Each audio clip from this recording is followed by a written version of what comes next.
మన ప్రభు అయిన యేసుక్రీస్తు ప్రేమగల నామంలో మీకు శుభాలను తెలియజేస్తూ ఉన్నాం. బాగున్నారా? ఈరోజు నూతన కృపలో ఒక అత్యంత అద్భుతమైనటువంటి దేవుని ప్రేమను గురించి మనం ధ్యానించబోతున్నాం. ఈ సృష్టినంతా, ప్రపంచమంతటిని చూడండి, ఎక్కడ కూడా నిజమైనటువంటి ప్రేమ మనకు అగుపడదు. కానీ ప్రభు అయిన యేసుక్రీస్తు మన కొరకు చిందించిన రక్తము మూలముగా ఆయన మనపై చూపిన నిబంధన ప్రకారముగా శాశ్వతమైనటువంటి కృప, శాశ్వతమైనటువంటి ప్రేమ ఎంతో గొప్పది. ఎందుకంటే ఇహమందును పరమందును ఆ ప్రేమ మనలను విడువనిది, ఎడబాయినిది. హల్లెలూయా. బైబిల్ గ్రంథంలో మీరు చూస్తున్నట్లయితే ఆ ప్రేమ ఎటువంటిది అనంటే హిమము వలె పవిత్రమైనదట. ఆ పవిత్రమైన ప్రేమతో దేవుడు ఈరోజు నిన్ను, నన్ను, మనల్ని దేవుడు ప్రేమిస్తూ ఉన్నాడు. అందుకే ఆ ప్రేమను విడిచిపెట్టి క్రైస్తవ సహోదరి, సహోదరుడా, యవ్వన ప్రాయంలో ఉన్న తమ్ముడు, చెల్లి, ఎవ్వరు కూడా లోక ప్రేమల తట్టు, లోక ఆశల తట్టు, లోకములో ఉన్న ఇంకా ఏదో వాటి వైపుగా మీరు వెళ్ళి మీ భవిష్యత్తుని భ్రష్టత్వంలోకి, శాపగ్రస్తమైన అనుభవంలోకి మీరు వెళ్ళక, దిగో దేవుడు చూపుతున్నటువంటి ఆ ప్రేమలో ఎదగాలని దేవుణ్ణి బట్టి మీకు ఉదయకాలం దేవుడు తెలియజేస్తూ ఉన్నాడు. దాటిపోవద్దు. ఆ పవిత్రమైన ప్రేమను దేవుడు మనపై ప్రేమిస్తూ ఆ ప్రేమను మనపై చూపిస్తున్నప్పుడు ఆ ప్రేమకు ప్రతిగా మనం ప్రేమను చూపిద్దాం. దేవుని సన్నిధిలో ఉందాం. దేవుని వాక్యపు అడుగుజాడల్లో నడుద్దాం. అంతే. కానీ ఆ ప్రేమను విడిచి లోకాన్ని హత్తుకోవద్దు, లోకంతో ముడి వేయబడవద్దు. ఆమేన్. అందుకోసమే చూడండి, జకర్యా ప్రవచన గ్రంథం 2వ అధ్యాయం 8వ వచనంలో, మిమ్మును ముట్టినవాడు తన కనుగుడ్డును ముట్టినవాడు. అర్థమైందా? మిమ్మును ముడితే ఆయన కనుగుడ్డును శత్రువులు ముట్టినట్లు. మిమ్మును ఎవరైనా ముడితే ఆయన కనుగుడ్డును ముట్టినట్టు. అంటే నిన్ను, నన్ను యేసు రక్తం చేత కడగబడిన ప్రతి జనాంగాన్ని దేవుడు తన కనుగుడ్డుతో పోలుస్తూ ఉన్నారు. ఎంత అద్భుతమైనటువంటి దేవుడు కదా. ఎందుకంటే చూడండి, ఆయన మనకు అంత సమీపముగా ఉన్నారు, అంత సమీపముగా ఉన్నారు. యేసు యొక్క కనుగుడ్డుగా మనము, ఆయన యొక్క కనుపాపలుగా మనం ఉన్నామట. ఈ రోజున మీ కనుగుడ్డు ఉన్నది కదండి. ఈ కనబడుతున్న కంటికి ఈ నల్లని కనుగుడ్డు ఉంది కదా. ఆ కనుగుడ్డుని ఎవరో వ్రేలుతో కాకుండా మీ వ్రేలుతోనో కొంచెం అలా పట్టుకోవడానికి ప్రయత్నం చేయండి. వెంటనే క్షణాల్లో ఆ కనురెప్ప ఆ రీతిగా ఆ గుడ్డును కాపాడుతుంది కదా. ఆ కనురెప్ప ప్రభు అయిన యేసుక్రీస్తు. ఆమేన్. మన మీద దుష్టుడు చెయ్యి వేయబోయే అంతలో, విరోధమైన మనుషులు మన మీద చెయ్యి వేయబోయే అంతలో, దెబ్బ తీసే అంతలో ఆ రెప్ప ప్రభు అయిన యేసుక్రీస్తు క్షణములోనే పరిగెత్తుకొని ఆయన వచ్చి కాపాడినట్లుగా ఆ రెప్ప మనలను కాపాడుతూ ఉంటుంది. ఆయన కాపుదల ఆ విధంగా ఉంటుంది. సాతాను యొక్క ఏ హస్తం, వాని అనుచరుల యొక్క ఏ విధమైన విరోధమైన ఆయుధము, మనుషుల యొక్క ఏ విరోధమైనటువంటి మాయోపాయాలు, కపటోపాయాలు మన మీదికి రాకుండా కనురెప్పవలే దేవుడు అనుక్షణము మనలను కాపాడుచున్నారు అనటంలో ఎటువంటి సందేహము కూడా లేదు.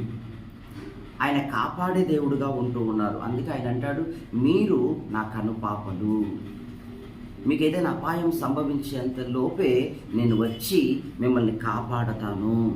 ఈరోజు మీరు చేయాల్సింది, దేవుని బిడ్డ, ఇది వింటున్న ప్రతి క్రైస్తవుడు, ప్రతి వ్యక్తి చేయాల్సింది, ప్రభా మేము నీ కనుపాపలైనందుకు స్తోత్రం.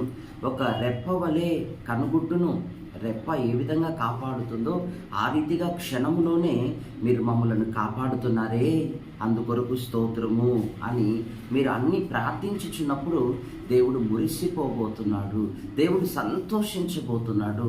తన ఉనికిలో నుండి మీ మీదికి ఒక శక్తిని, పవర్ని ఆయన మీ మీదికి పంపబోతున్నాడు. తన స్పర్శ, తన జీవము మీ మీదికి వచ్చినప్పుడు సమస్త రోగముల నుండి, సమస్త బాధల నుండి మీరు విడిపించబడబోతున్నారు ఈరోజే. హల్లెలూయా. చూడండి, లోకములో, సమాజంలో మీ ప్రక్కనో ఎక్కడో త్రాగుబోతూ ఉంటారు కదా. ఈ త్రాగుబోతూ దేవుని కనిపాప వలె ఉండగలరా? యేసు రక్తం చేత కడగబడి దేవుని యందు భయభక్తులు కలిగి దేవుని వాక్యం అనే జాడల్లో నడిపించబడుతూ అనుదినము ప్రార్థించేవారు దేవుని కనుపాపగా మార్చబడతారు. వారే దేవుని నుండి వచ్చే కాపుదలను, ఈవులను అనుభవిస్తారు కదా.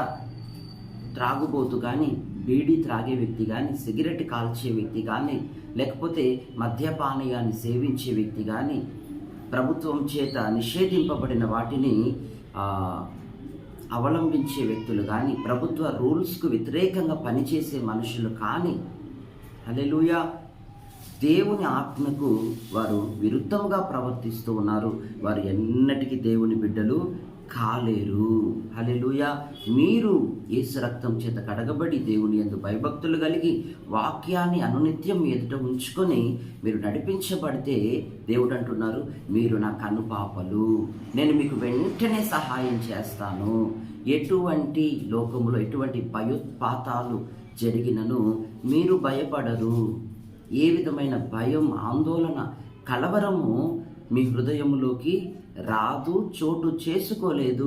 ఎందుకంటే కనురెప్పవలే నేను మీ మీద ఉండి, మీ గృహాల మీద ఉండి, మీ వంశావళుల మీద ఉండి, మీ సంతతి అంతటి మీద నేనుండి మీ ప్రార్థనలను ఆలకించుచు దీర్ఘకాలము మిమ్ములను సహించుచు నేను నా నామ మహిమ కొరకు మిమ్మల్ని నడిపిస్తాను. ఆ తర్వాత మీరు నా మహిమను చూస్తారు.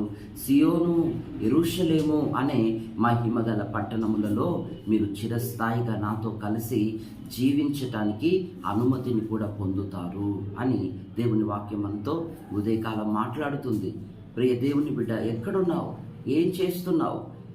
ఎటువంటి భయానకమైనటువంటి విషయాలకు కలవరపడుతున్నావు? దేవుడు నిన్ను ధైర్యపరుస్తున్నాడు. దేవుడు నిన్ను ఓదారుస్తున్నాడు. దేవుడు నీతోనే ఉన్నాడు, నీ ప్రక్కట నిలిచి ఉన్నాడు. ధైర్యం తెచ్చుకో, పనిని ప్రారంభించు. దేవుడు నీకు అన్నిటిలో తన కృపను చూపునుగాక. మహాపరిశుద్ధుడా, జీవము గల తండ్రి, ఉదయకాలం ఎందరూ కార్యక్రమాన్ని వీక్షిస్తున్నారో వారి జీవితంలో బలమైన కార్యాన్ని చేయండి. మీరు కనురెప్పగా ఉంటానంటున్నారు అయ్యా. మేము మమ్మల్ని, సంఘాన్ని, దైవజనుల్ని కనుగుడ్డుతో మీరు పోలుస్తున్నారే, మీ కొరకు స్తోత్రం. మా పక్షముగా ఉండబోతున్నందుకు స్తోత్రం ప్రభా. క్షణములో మీరు మమ్మల్ని కాపాడబోతున్నందుకై స్తోత్రం. దుష్టుడు, విరోధి అయిన సాతానుడు ఎన్నో రకాలుగా వాడు విజృంభిస్తుండగా వాని యొక్క ప్రతి విధమైన కేంద్రము నుండి, వాని అనుచరుల నుండి మమ్మల్ని విడిపించుటకై ప్రభా మీరు మమ్మల్ని కాపాడుటకై సంసిద్ధుడుగా ఉన్నారు. అందుకొరకు స్తోత్రం. దుష్టుడు మమ్మల్ని, మా అభివృద్ధిని, మా ఆశీర్వాదాన్ని చూడవలసిందే కానీ మమ్మల్ని అటాక్ చేయటానికి లేదని ఎంతో స్పష్టంగా మీరు తెలియజేశారు. ఎందరూ వినుట ద్వారా విశ్వాసం పొందుతున్నారో, వినుట ద్వారా స్వస్థత పొందుతున్నారో వారందరిని బట్టి మీ చేతులకు సమర్పిస్తున్నాం. ముట్టి బాగు చేసి ఆరోగ్యవంతులుగా మార్చండి ప్రభా. సమస్త సమస్యల నుండి విడిపించి సమాధానము, ఆనందముతో నింపమని ఉదయకాల ప్రభా ఈ కార్యక్రమాన్ని దీవెనకరంగా మార్చినందుకు స్తోత్రం చెబుతూ యేసు నామంలో ప్రార్థిస్తున్నాం తండ్రి. God bless you. దేవుడి ఉదయకాలం ఈ మాటతో మిమ్మల్ని దీవించబోతున్నాడు. Praise the lord.